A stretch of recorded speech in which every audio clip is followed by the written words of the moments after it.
Hi everyone, it's Rachel Mascord talking about dentistry and teeth and everything related to your health of your mouth. Today I wanted to talk about dried fruit because someone asked a question about dried fruit and I think it's a great question to ask. Now, what it leads me to dive straight into is this notion that we've got of healthy sugars and unhealthy sugars or bad sugars. So that there are good sugars, and the good sugars are in fruit and in what else? Fruit juice. Maybe carbohydrates and grains if we, want to stretch it a little bit. And then there are the unhealthy sugars, Mars bars and lollipops and sour worms and all of those sorts of things. And so in our mind, we've got this big line down the middle that goes, these ones are good and these ones are bad. So if I eat the bad ones, I'm going to do damage to my health. Mind you, even though we know that they're bad, we still eat them. And if I eat the good ones, somehow magically they're okay because they're good sugars. Oh, actually, I just thought some of the sugars that we put in the good sugar pile are agave, maple syrup, and coconut sugar. And there are some other, fancy sugars that are out at the moment that are made from, God knows what, organic whatevers. And these all go in the good sugar pile. Now, this is really interesting because I did a little bit of research, my normal style of research, which is just to look at things quickly. And then actually in this case, I forgot to write it down. But that distinction doesn't make so much sense when you look at sugar from the point of view of a bacteria, the bacteria that live in our mouth and our gut. They don't, I believe, have a definition of sugar that is good sugar, bad sugar. It's just sugar. So if you're a bacteria and you're the kind of bacteria that likes to make holes in teeth, and you're living in someone's mouth and they decide to eat a chocolate bar or a bag of licorice bullets, which is my old trick, they'll enjoy that sugar very much. It will be some sucrose and a mixture of other sugars, and they will go crazy. They'll make lots of plaque and they'll produce the acids that make holes in your teeth. Okay. So what happens when we eat good sugar? What happens when we eat something sweetened with maple syrup? What happens when we eat dates? What happens when we eat a piece of dried fruit? Well, as far as the bacteria that causes decay is concerned, this is all delicious stuff that you can turn into acid and you put it all over the tooth and it makes decay. Bacteria don't care. They don't care whether it's good sugar or bad sugar. I hope I've made that point strongly enough. But as human beings, we really wish and hope and want that there are things that we can eat that are sugary that are truly okay and that there are things that aren't okay. So sorry, here I come again with the bad news party.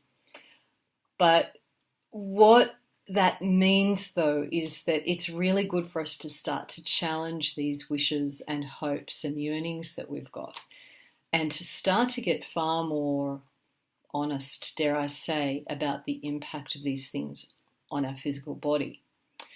Now, I can tell you what happens to a bacteria in the mouth. That was my whole degree, my whole training is, the chemical processes and the way bacteria process sugars to produce acids. I'm trained in that. And I'm not going to give you the boring detail. You can Google it if you're really desperate. For entertainment, or you'd need some good reading material to put you to sleep. The thing that really counts in the end is ultimately your own experience.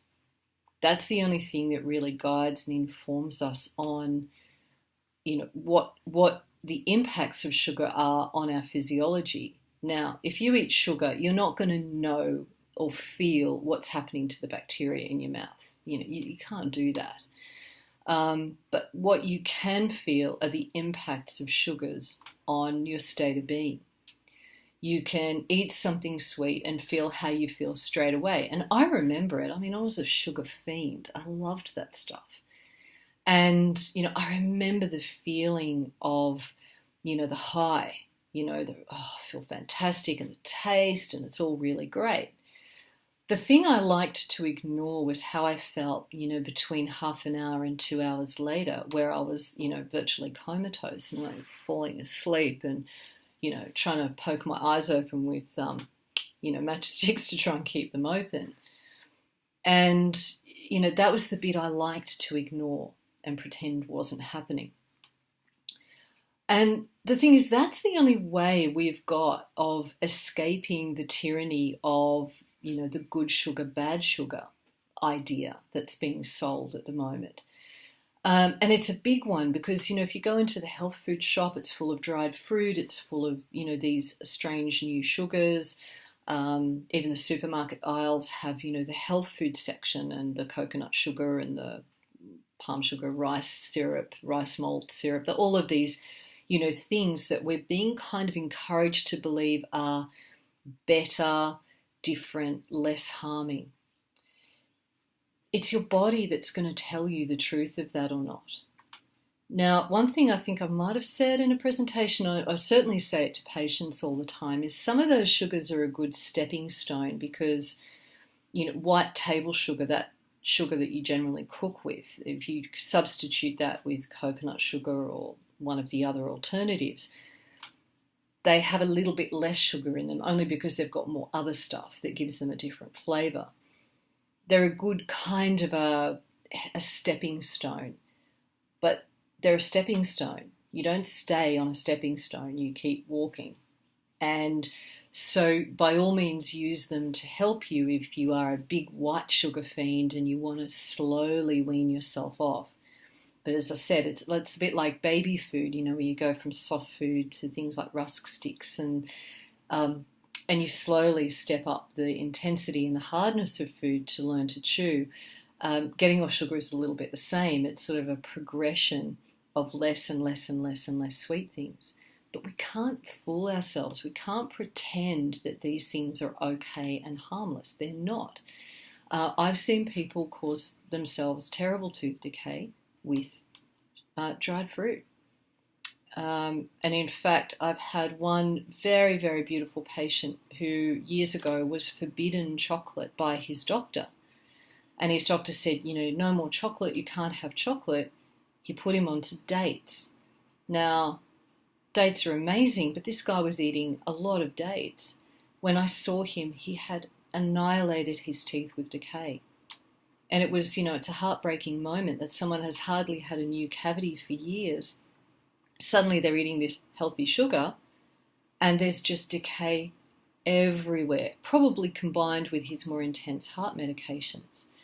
So, gosh, when I saw that, it horrified me and it just made me realize how much we don't know, how much this ideal or this idea of good sugar, bad sugar, is really selling us up the creek. I digressed, I always digress, but when I did some research, I was looking at the amount of sucrose, and sucrose is one of the most harming sugars to teeth. I was looking at the quantities of sucrose in coconut sugar, coconut water, maple syrup, and agave, and all of those things are high in sucrose. They're not much different to table sugar.